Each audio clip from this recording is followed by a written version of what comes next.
when I worked as a prosecutor, one of the things that was very evident was the difference in arrests between officers who were beat cops, those who had an interest in the communities on foot that they were a part of, as opposed to police officers who were in patrol cars or police officers who were not in many ways tied to the communities.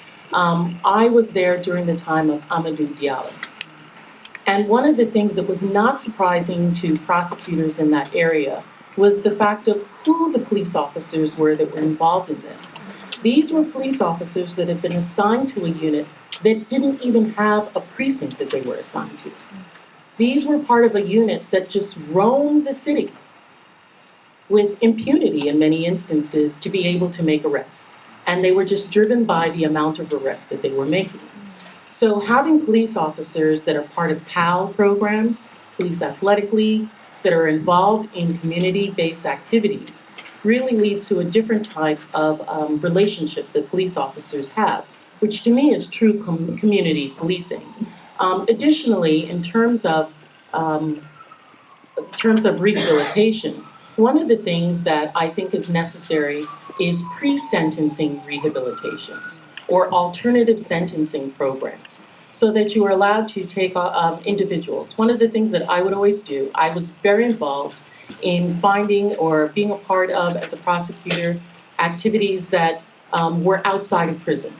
And I always made it a point at sentencing to face the individual who was going to agree to this and say to them, young man, and more often than not, unfortunately, they were young men of color. And as a mother of 4 sons, it's very important to me that these young men have this experience to say, you are getting another chance.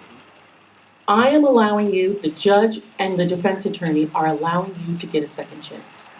Do not ever say that no one cared about you, because the reason you're getting this is because we care and because we don't want to see you back here. And making sure that you're involved in that process. And in terms of sentencing in prison, I'll give you a story.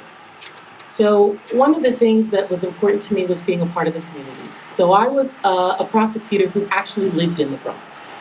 I lived in the neighborhood that I was putting people possibly away from. And like I said, I had these sons. And someone had told me about this great barber shop where these young guys were. The back area they had set up as a nursery, and their kids were there, and while they were cutting hair, guys in their 20s. And so I took, at the time, my 3 sons were now in their 20s, were, early elementary school.